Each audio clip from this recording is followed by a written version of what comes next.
ବାଲେଶ୍ୱର ପୂର୍ତ୍ତ ବିଭାଗ ଅଧୀନରେ କାର୍ଯ୍ୟରତ କର୍ମଚାରୀମାନଙ୍କର ଏକ ଜରୁରୀ ବୈଠକ ସ୍ଥାନୀୟ ପୂର୍ତ୍ତ ବିଭାଗ ଡାକବଙ୍ଗଳାଠାରେ ଅନୁଷ୍ଠିତ ହୋଇଯାଇଛି। ଏହି ବୈଠକରେ ରାମଚନ୍ଦ୍ର ଜେନା ଅଧ୍ୟକ୍ଷତା କରିଥିଲେ। ଏଥିରେ ସଦାନନ୍ଦ ରାଉତ, ପ୍ରଦୀପ କୁମାର ପଣ୍ଡା, ସୁଧାଂଶୁ ମହାପାତ୍ର, ଚନ୍ଦ୍ରମୋହନ ମହାନ୍ତ ପ୍ରମୁଖ ଏହି ବୈଠକରେ ଯୋଗଦେଇ ପୂର୍ତ୍ତ ବିଭାଗ କର୍ମଚାରୀଙ୍କ ପ୍ରତି ରାଜ୍ୟ ସରକାରଙ୍କର ବୈମାତୃକ ମନୋଭାବକୁ ନେଇ ତୀବ୍ର ସମାଲୋଚନା କରିଥିଲେ। ପୂର୍ତ୍ତ ବିଭାଗ ଅଧୀନରେ କର୍ମଚାରୀମାନେ ଦୀର୍ଘ 30ରୁ 40 ବର୍ଷ ଧରି ରାଜ୍ୟ ସରକାରଙ୍କର ବିଭିନ୍ନ ଯୋଜନା ଓ ପ୍ରକଳ୍ପ କାର୍ଯ୍ୟ ସୁଚାରୁ ରୂପରେ ସମ୍ପାଦନ କରିଚାଲିଥିବା ସତ୍ତ୍ୱେ ସେମାନଙ୍କ ପାଇଁ ଗ୍ରାଚ୍ୟୁଇଟି ଓ ପେନସନ ବ୍ୟବସ୍ଥା ଲାଗୁ ନ ହେବା ଅତ୍ୟନ୍ତ ଦୁର୍ଭାଗ୍ୟର ବିଷୟ ବୋଲି କହିଥିଲେ। ପୂର୍ତ୍ତ ବିଭାଗରେ ଅନନ୍ୟ 5 ବର୍ଷ ଧରି ୱାର୍କଚାଟ୍ ଅଥବା ଅସ୍ଥାୟୀ ପଦବୀରେ କାର୍ଯ୍ୟରତ ଥିବା କର୍ମଚାରୀମାନଙ୍କୁ ସେମାନଙ୍କର ନ୍ୟାଯ୍ୟ ଅଧିକାର ମୂଳେ ପେନସନ ଓ ଗ୍ରାଚ୍ୟୁଇଟି ପ୍ରଦାନ ପାଇଁ ରାଜ୍ୟ ଉଚ୍ଚ ନ୍ୟାୟାଳୟ ଏପରିକି ଦେଶର ସର୍ବୋଚ୍ଚ ନ୍ୟାୟାଳୟ ନିର୍ଦ୍ଦେଶ ଦେଇଥିବା ସେମାନେ ସୂଚନା ଦେଇଥିଲେ। ମାତ୍ର ଏହି ନିର୍ଦ୍ଦେଶରେ କାର୍ଯ୍ୟକାରିତା ପ୍ରତି ସରକାର ଉଦାସୀନ ରହିବା ଯୋଗୁଁ ଶତାଧିକ କର୍ମଚାରୀଙ୍କର ଭବିଷ୍ୟତ ଅନ୍ଧାର ମଧ୍ୟକୁ ଠେଲି ହୋଇଯାଇଛି। ଫଳରେ ବିନା ଗ୍ରାଚ୍ୟୁଇଟି ଓ ପେନସନରେ ଅବସର ନେଇଥିବା କର୍ମଚାରୀମାନେ ଗଣ୍ଡେ ଭଲ ଖାଇବାକୁ ପାଉନାହାନ୍ତି। ସେମାନଙ୍କର ସ୍ୱାସ୍ଥ୍ୟ ସମସ୍ୟା ପ୍ରତି ଦୃଷ୍ଟି ଦେବା ଏବେ ଦୁରୂହ ବ୍ୟାପାର ହୋଇଛି।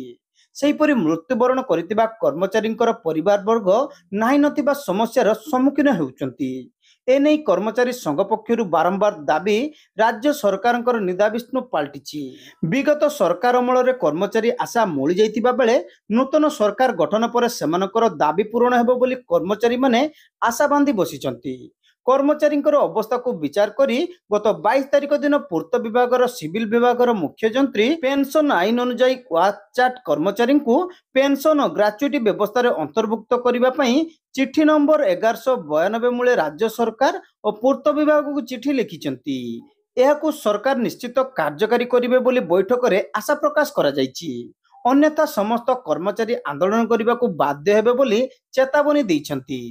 ଆମର ଆଜି ବସିଥିଲୁ ଯେଉଁଟାକି ଆମର ଯେଉଁ ଆମେ ରିଟାୟାର୍ଡ଼ ହେଇଛୁ, ଅବସର ନେଇଛୁ, ବହୁତ ଦିନ ହେଲା ଅବସର ନେଲୁଣି, କି ସରକାର ଆମ ପାଇଁ କୌଣସି ଚିନ୍ତା କିଛି କରୁନାହାନ୍ତି।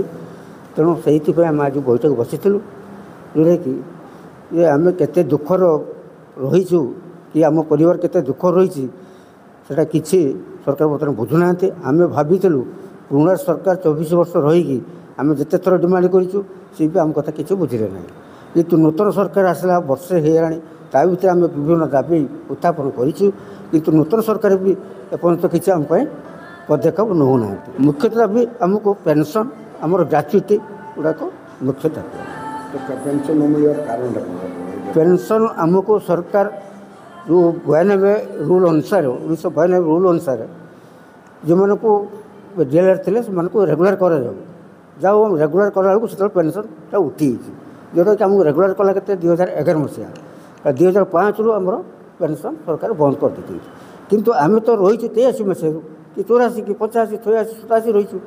ତ ସେବେଠୁ ଆମେ ରହିଛୁ, ସରକାର କାମ କରିଛୁ, ଆମ ରେକର୍ଡ଼ ମଧ୍ୟ ଅଛି।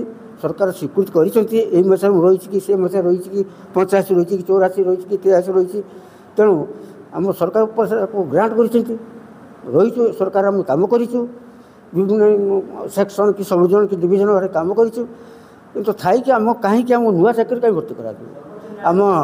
ତେଣୁ ସର୍ବୋଚ୍ଚ ନ୍ୟାୟାଳୟରେ ବି ତା'ର ଅଛି, ନ୍ୟାୟ ଦେଇଛି, ଆମକୁ ରିପୋର୍ଟ ଦେଇଛି, ହାଇକୋର୍ଟ ସୁପ୍ରିମକୋର୍ଟ ସବୁ ଅର୍ଡ଼ର ଅଛି ଯେ ସେମାନଙ୍କୁ ପେନସନ୍ ବେନିଫିଟ୍ଟା ଦିଆଯାଉ।